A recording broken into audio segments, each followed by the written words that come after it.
Welcome to Canada's most irreverent talk show. This is the Andrew Lawton Show, brought to you by True North. Hello and welcome to you all. It is Monday, January 29th, 2024. This is the Andrew Lawton Show on True North. I am playing with the laws of time and space here. I'll just concede because I'm not actually in my home studio. I am in, for reasons that will become apparent in just a few moments, Washington, D.C. right now, where over the course of the week I will have a great many updates about what's going on in a trial that has been 12 years in the making. Now, if you are a Canadian, as most of you are, and as I am, you may wonder how on earth this is the case, but in the United States of America, this is what passes for justice, which is a discussion we probably can and should have at another occasion. But the reason I am in D.C. is because my good friend and longtime colleague Mark Steyn is on trial for daring to call a climate scientist who he believes is a fraud, and daring to call that scientist's seminal work, the hockey stick graph, a fraudulent piece of science. Now, I'm not going to get into the scientific debate here because at its core, this is, I believe, a free speech question.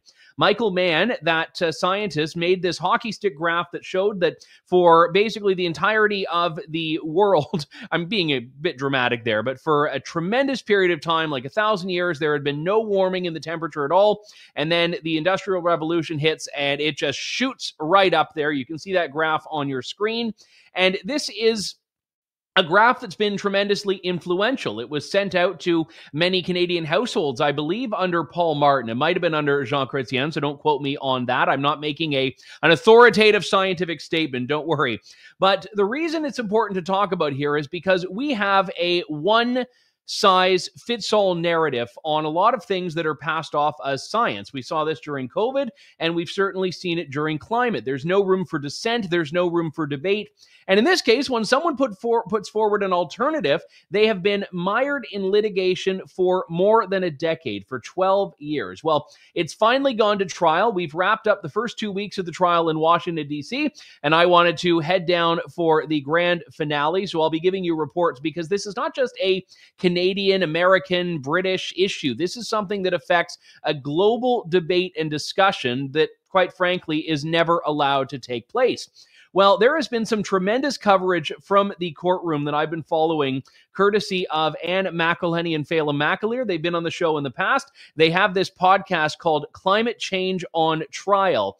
Now, this isn't just a recap where they parse and discuss what happened in each day's proceedings. They do something which is so tremendous, and I'm not aware of anyone ever doing this apart from them. They take the transcripts, the court transcripts that stenographers are furiously writing all day, and they get them reenacted by actors, again, on a very incredibly tight turnaround, so that you can literally hear what went down in court that day and hear the highlights of it. So I wanted to talk about this on the eve of my arrival in Washington with Phelim McAleer. Phelim, always good to talk to you. Thanks for coming on today from Washington.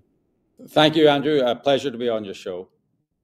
Now, I've heard, how are you managing to be in Washington? I know this is very difficult for people, and you're 2 weeks in now. Yes, Washington. We spent a year of our lives in Washington. Actually, when we were doing our documentary on global warming, 13 years ago, we spent a year in Washington to launch it. And I'll tell you, it hasn't improved any. It's just got quieter, actually. It's a kind of a dead city now. There was a lot of life about it back then, but I think the COVID lockdowns and have really killed this city.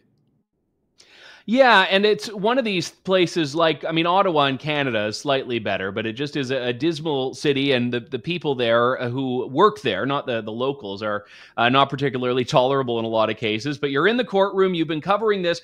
Just before we get into the case itself, tell me about the way you're packaging it, because this was literally a medium that you pioneered, was it not? Yes. And I expect the New York Times to invent it in a few years' time and claim credit for it. But yes, so what we do is we get the transcripts every day, and we work out what was the most dramatic clashes of that day, what was the most interesting evidence, and we break that down. we send it over to voice actors in Los Angeles who are 3 hours behind, and they reenact it under a director. I mean, of course, you've got these amazing Hollywood voice actors, and then it goes to an editor in an undisclosed location who works fiercely overnight to edit it, and it's in your inbox the next morning, hopefully, or early morning, and you can hear what happened that day, in the previous day in the courtroom. And if you're in Australia, Mark Steyn knows more about time zones than I do, but it means you're getting a reenactment of the drama of the courtroom almost just after it happens. So, we do comment on it, but really we let people speak for themselves because that's what people want to hear. So it's no one has done it before. It's a medium for the podcast, for the new podcast world. To me, it's the way all court cases should be covered. And it's people. The response has been amazing. Opinion, I would say, is divided on our reenactment of Mark Steyn. Huge praise and huge criticism, but hey, everyone's a critic. Yeah, well, the problem, I mean, Mark himself has joked about this. He says no matter where he is in the world, he sounds like he's from somewhere else. Like, his accent doesn't quite fit into any particular mold. So it's like, I don't even know how you cast that. A voice actor that has to do a Steyn accent is basically the only there's no nationality. It's just Steyn, but we'll allow some forgiveness there.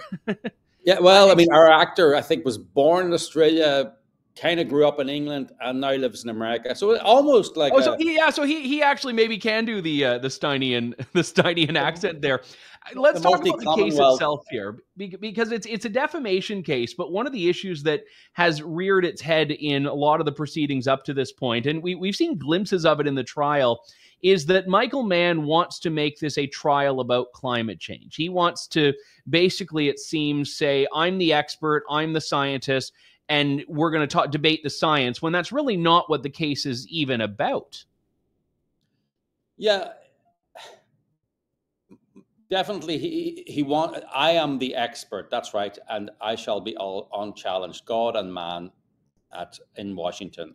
And that's not the way it should work. But that's, as you're right, that's not even what this case is about. This case is about whether you have the right to challenge authority, whether you have the right to challenge scientists, whether you have the right to challenge scientists about a huge matter of public policy. I mean, maybe Michael Mann's right about the science, but he's not a politician. He's not a public policy person. He doesn't get to tell you what you should do with the science. There's so much. I mean, if you listen to the reenactment from Thursday, there was a huge, Mark Steyn and Michael Mann had a huge debate about the science. I mean, that in itself shows there is a debate to be had. And that's where free speech comes in. That's where the right to challenge authority comes in. And what Michael Mann is saying is, what I say must go unchallenged. What the scientists I agree with must go unchallenged. And that is just a recipe for disaster for society, for free speech, just for a productive, progressive society going forward. How are we ever going to progress if what people say now is what we must obey and must only, and is unchallengeable? And I don't want to get into the ins and outs of defamation law, but there is at its core a set of criteria you need to prove if you want to sue someone for defamation. And one of these, in pretty much any common law jurisdiction, is that you have to have actually suffered. It's not enough to say someone said this mean defamatory thing. It actually had to have landed, so to speak. And this was something quite fascinating on Thursday. And I know there had been a build-up to it, but Michael Mann was on the stand, and he has to account for something very difficult, which is how he can claim to have been irreparably defamed when his career has only gotten better in the interceding 12 years. He was at a state college and Penn State before. Now he's in the Ivy League at University of Pennsylvania. He's a star in the media. He's published books. He's well regarded in the climate world. And correct me if I'm wrong, but it seemed like at its core, the only example of his character being maligned in his community was someone gave him a dirty look at a grocery store once. Well, clean up in aisle 9. It came out, and we must be grateful to Mark Steyn for this, because in his initial evidence, he did say that he had a really mean stare from a stranger in Wegmans supermarket in Penn State, or close to Penn State. Mark got more details. It actually happened in aisle 9. Mark asked him to demonstrate it, but that got struck down on objection, I believe. Yeah, he wanted to. I was looking forward to Michael Mann sort of demonstrating the odious stare that affected him so badly. Yes, it was aisle 9, and he remembers it well. This is a problem, and I suspect now the jury might not get that, but the judge is very interested in the damages question, because there are no damages. Mann's career, as Mark said, has wafted from up the stairs. As you say, he's promotion after promotion. He won a prize where he won a prize for $100,000, and he's made so much money in the intervening years he didn't remember getting the $100,000. That is how well he's been doing. He's been on book, and they produced his own self-evaluations of his career that he has to submit to his college every year. They quoted his self-evaluations back to him. He never mentioned the damage of this appalling defamation, and then parties with Leonardo DiCaprio. He actually said, "I have a bromance with Leonardo DiCaprio." He introduced. I heard someone reference bromance. That was his word. That was his word. Wow. Okay. Yes. So, and it was funny. He's Michael Mann after all. So even when he's claiming that he suffered irreparable damage, he can't help the self-promotion, right? So this is, oh, woe is me, I've had a miserable time. But that party with Leo, oh my God, it was wonderful. That was he actually said, that was a great party, wow. And that time I introduced Clinton at the Terry McAuliffe fundraiser, wow, that was fun, and Al Gore, and booked tours. I've been to Iceland, I've been to Austria, I've lectured in Canada, he's even been to Canada. And that was described as a perk, the jury's out and whether going to Canada is a perk or not. But so yes, it was a tough one. Clean up in aisle 9 was terrible. Don't forget, you're forgetting, and I hope you're not going to face another defamation trial for this, Andrew. But he also received 3 upsetting emails, 2 from MustafaOverlord.com. Sorry, MustafaOverlord@gmail.com. Okay. And a 3rd email from someone, I think his name was Eric, who called him a loser. I received 3 emails worse than that in the last hour, I think, to be honest. So that three nasty emails is, I'd say, a win. Yes. No. I mean, look, Ann and I were just talking when we made our Not Evil, Just Wrong documentary questioning climate science. We and climate change activism, we got an email, I remember, we were kind of new to the game, right? And we got an email from someone saying, "You and your wife love pollution so much, I hope your children are born handicapped." Wow. And it's like, wow. And it's like, okay. I mean, to me, I don't know, but I've had worse on a Tuesday night outside a Belfast pub, So, to me, this is not damages. This is just, these are just people with laptops saying nasty things. And, Mark made the point yesterday in his questioning. How do you know that, Michael Mann said, "I lost all this grant money." And as Mark said, you didn't lose it. The university lost it. But why don't you think that the university lost its grant money? Because its senior football coach, one of its senior football coaches, was in prison for raping children. Its president was fired and convicted of child endangerment for covering that up, as was the vice president for finance. Can you imagine the vice president for finance being prosecuted for child endangerment and going to prison? Can you imagine all the alumni writing, thinking, "I don't think I want to write checks to that institution just yet"? So Mark was saying, surely it was the Sandusky affair that affected financing, not Mark Steyn's blog or Rand Simberg's blog that got 17,000 views over 8 years.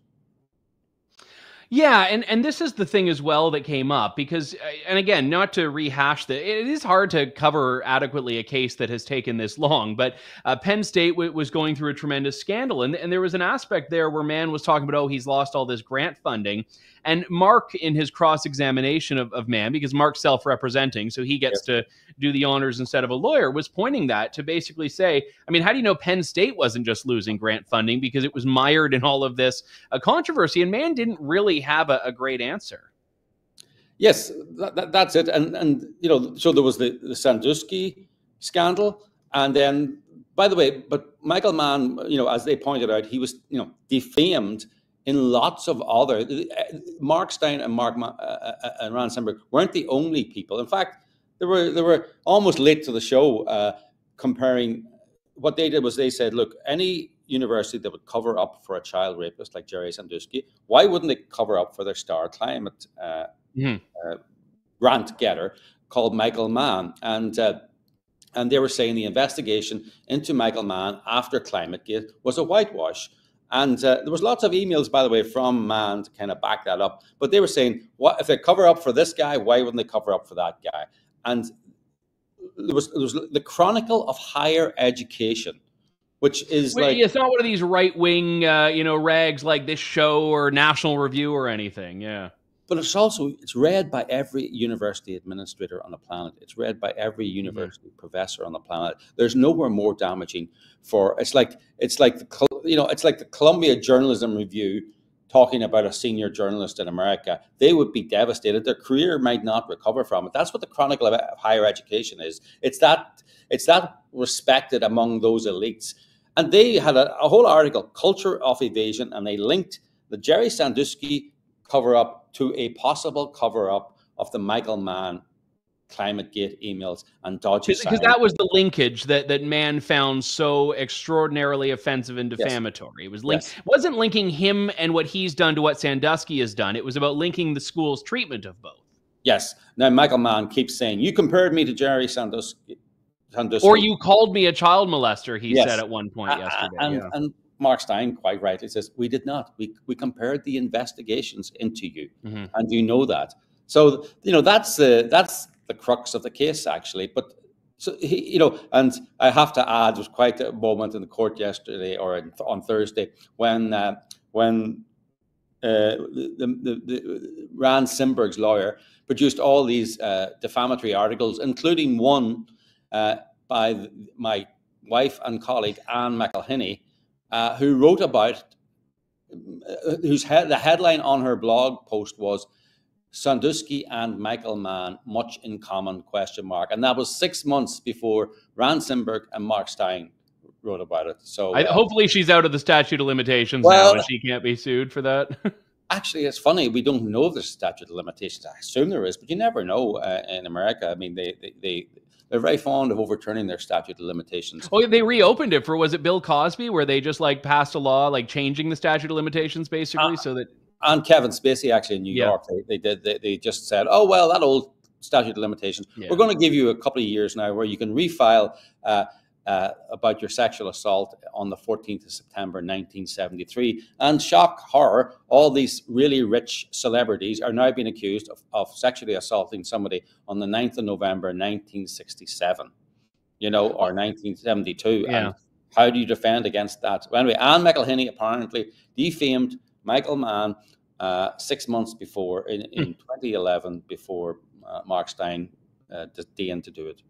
One thing I'm going to be looking out for when I'm there this week that you can't really capture in the podcast adequately, so I wanted to ask you about, was the jury reaction to this. Because you never know. I mean, Washington, D.C., to pick up a jury of D.C. residents is not going to inherently favor a conservative commentator who's on trial. And I know that Mann's team has talked about, they've name-dropped like Rush Limbaugh and Sean Hannity and Fox News to, I think, drive a wedge between Mark and the jury. But do you see any reaction from the jury at all that suggests what they're interested in or what they're paying attention to?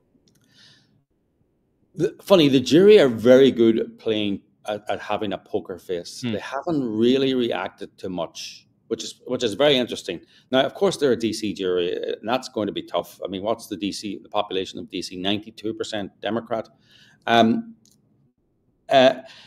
Oh, and Bill Nye, I should say, Bill Nye was like out there in the crowd, a friend of Michael Mann. So like, and he's name dropping Bill Nye and Leo DiCaprio and all these lefty celebrity types. Yeah, and Bill Nye was allegedly out polluting the jury pool. Look, I just said that in court when the jury were outside waiting to be called. Bill Nye was out sitting among them, saying, "I'm a great fan of Bill Nye," allegedly, which is like talk about polluting the jury pool.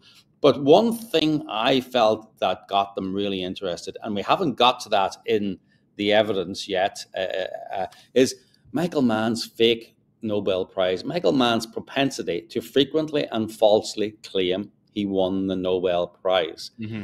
Talk about stolen valor, right? So this is in a court case where he is claiming to be defamed for his scientific valor and expertise. In the very complaint to the court, he falsely claimed to have won a Nobel Prize on 3 occasions. He falsely claimed in the complaint to have won it 3 times. And he has frequently and falsely since then claimed to have won the Nobel Prize. Now, the jury, I could see the jury when during the opening speech, when that was put up on screen, I could see the jury going like this. Really, it's like, wow. And they're kind of looking at him going like this. Now, interestingly, when Mann was questioned by his own lawyer, they failed to mention that because I think it's indefensible. Right? I don't think there's any answer to it. Nor, the lawyer was throwing himself. And it's relatable to people. They understand that idea. I mean, anyone who's served in the military understands that idea of a stolen honor. No one could get away with doing that on their resume for a job at Starbucks, let alone in the scale that Mann has. Yeah. Yes, and this is Mann who's saying, I suffered. This is Mann. And Mann, I think he put up a 97-page CV to show how wonderful he was. And of course, if you have a 97-page CV, how can you say you suffered? But yes, no, this is, and I think, the DC jury, they're probably professionals. They probably are credentialed in some way. They understand credentials. They understand resumes. They understand honors. They understand medals. They may, some of them may work for the military industrial complex. They understand ranks. I'm kind of gobsmacked by it. And then it came out on Thursday. He basically, to a leading Wikipedia editor and to a NASA scientist, he accused another female scientist, Judith Curry, of sleeping her way into her PhD.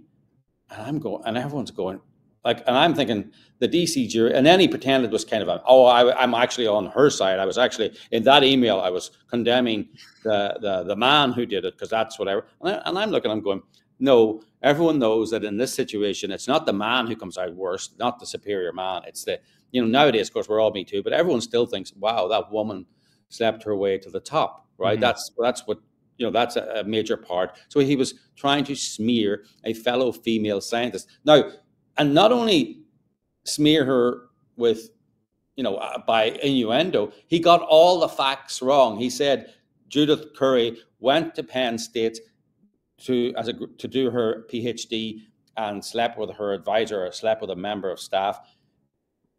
She had her PhD completed before she went to Penn State. She went there as an employee, and I wasn't quite spoken clearly enough in court, but it seems she started a relationship with an unmarried man, a man who had separated from his wife a year previously, another colleague.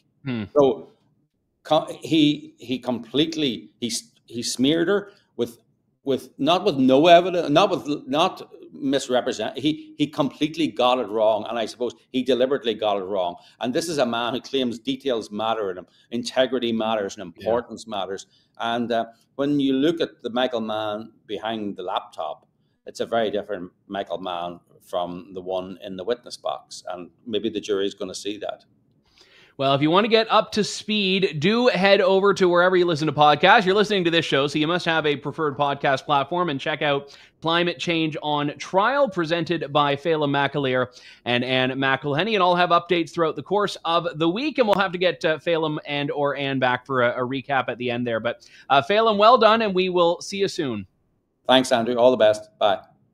Thank you, Phelim. Always enjoy talking to Phelim and his other half, Ann McElhinney. I actually had the great privilege of staying with them at their place in, I was going to say Northern Ireland. That means something different. I meant like the north of the Republic of Ireland, but now I'm going to get like shot by someone. So anyway, ignore that, disregard that. Ann and Phelim, lovely people. Looking forward to seeing them in DC.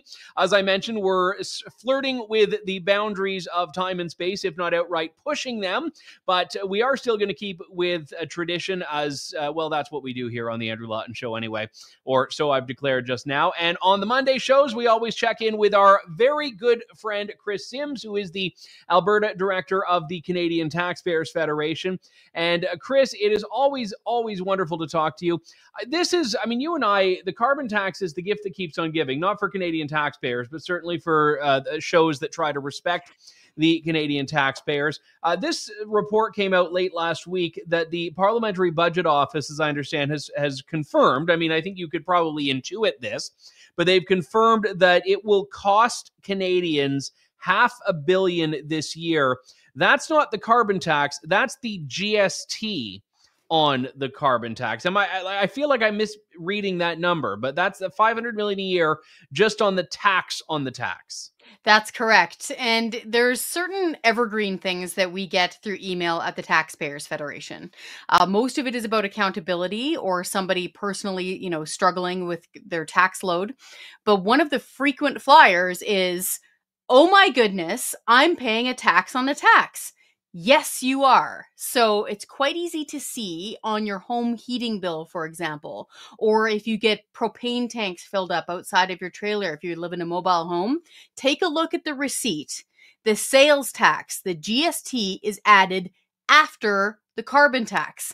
That means that the GST is on top of the carbon tax, in addition to. And so we've been preaching and teaching about this now for years, but it feels really validating to have the Parliamentary Budget Office, which is an arm's length, independent, nonpartisan group that is supposed to watchdog the government, saying, yes, Canadians are spending close to $500 million per year with the GST on the carbon tax. And by the year 2030, Andrew, this made my eyes pop out.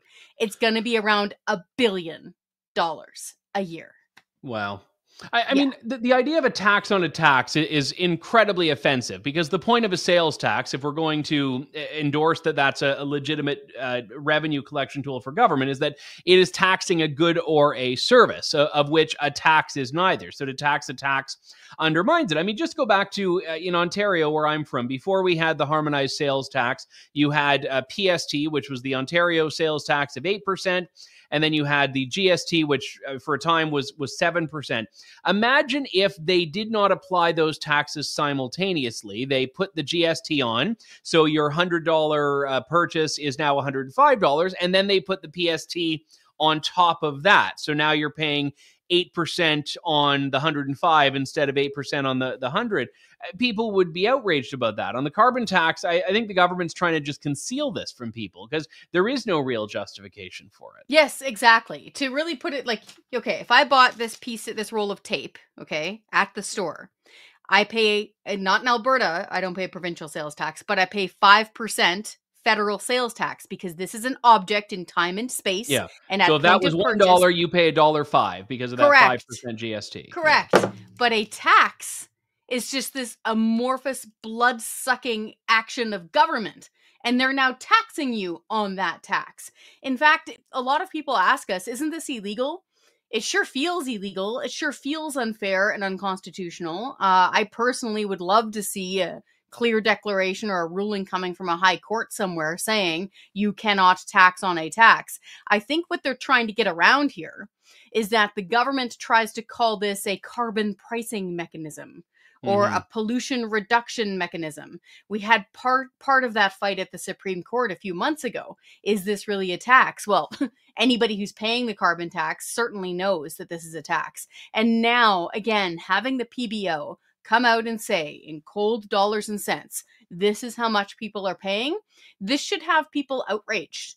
They should be emailing their member of parliament, phoning their member of parliament saying, how dare you be fleecing us for an extra $500 million per year so you can go waste it on some nonsense like hockey rinks or overseas trips on a tax. It's gross. And so people should definitely speak up. I find right now that the opposition is very susceptible and very open to listening to people when it comes to affordability and tax ripoffs. So now is the time to get your opposition MPs up in arms over this stuff, to make them commit to scrapping this stuff once they're in government, if they become government. Yeah, I mean, obviously, this is an explicit tax on a tax here, but there's also a more hidden and admittedly more oblique tax on a tax, because the whole point of the carbon tax is that it increases the price of everything. There are a lot of down market carbon taxes that are baked in. So, for example, if you buy an orange from the grocery store that had to be shipped there, and the vessel and the truck that had to ship you those oranges, they had to pay more in fuel, that carbon tax that they paid is buried in the apple, driving up that price. And then again, the sales tax on that increased price. So the point of that is not to just confuse people, but to say it compounds. I mean, at every level of the supply chain that has a carbon tax that it has to pay, that's all getting passed to the consumer. And then the sales tax is getting put on all of that. Yes, exactly. As Andrew just explained, folks, picture it in your mind. Grocery costs, I realize, aren't always sales tax, but the point stands generally. Oh, for sure, because you've baked in the carbon tax there, for sure. So, picture an apple coming from the Okanagan of British Columbia, okay? Picture that person who has to drive there when they're picking it, paying the carbon tax. And now, keep in mind that quite often we'll use barns, right? If you're a farmer, say you've got a poultry barn or a pork barn, farmers right now still need to pay the carbon tax on their barn heating, and they have to pay it for drying their grain. What eats grain? Well, everything, okay? There's the baseline of your food chain where the carbon tax kicks in. And now you add the trucking to the grocery store. Now add the natural gas to keep the lights on and the heat running, or the air conditioning running at the grocery store. Now add the carbon tax of driving there. And that's not even including trains. A lot of people forget that our trains, which haul so many things across our country, use diesel for locomotive fuel. That is also carbon taxed. So this is where you're getting this layer cake from hell when it comes to the carbon tax. And so this is why it's really important that the Parliamentary Budget Officer has done two very good things mathematically here. Again, the CTF has been sounding the alarm for years, but coming from an independent watchdog like this is so valuable. Even with the rebates factored in, the average family in Alberta for the year 2024 is going to be out more than $900 this year. Net. That is net. And that is relating to everything Andrew and I just described. Of all that layer cake coming from the carbon tax and applying it to the average family in Alberta, you're out almost $1,000. And again, that's with those rebates factored in. The very idea that we could give money to the government and they could magically somehow increase its wealth and make it worth more and give more back than you pay in is nonsense. But to have the PBO do these two things, of pointing out the net cost of the carbon tax and the GST ripoff on top of the carbon tax, is really important. And in fact, we'd like to see all parties get on board with this. A little note, we're noticing some movement at the provincial level from the NDP. We're seeing, for example, in Saskatchewan, the opposition NDP saying, you know what, we shouldn't be carbon taxed on our home heating. We're seeing Wab Kinew, the NDP premier of Manitoba, saying very similar things and fully suspending his provincial fuel tax. Look, when the government's carve out for Atlantic Canada was one of its biggest tactical blunders, because they had basically beaten the provinces into submission on the carbon tax. And then when they did that, all of a sudden, everyone who had an NDP government in Manitoba and even, NDP leaners in Alberta, Saskatchewan were looking at their leaders being like, whoa, well, hold up. Why do they get a pass on this? Jack Lawton, the late leader of the federal NDP, said it would be wrong to punish people with a carbon tax on their home heating fuel. Folks should go back and read that, including sitting members of parliament within the NDP who are propping up this government and supporting home heating fuel carbon taxes. I wanted to turn to a bit of a better story here. I began the show talking about this climate change free speech trial I'm covering in Washington, D.C. this week. But we have this vilification of the oil and gas sector by a lot of sectors of the Canadian political establishment, certainly by the federal government and by many in the media. Well, it was a bit refreshing for Alberta Premier Danielle Smith to declare that she wanted to double oil production in Alberta. She did this in her sit down with Tucker Carlson last week. I think it was in Edmonton. It might have been in Calgary, or it might have been both, for all I know. But really, really bold plan here. Now, first off, can the Premier make that commitment? Sure, if she wants to.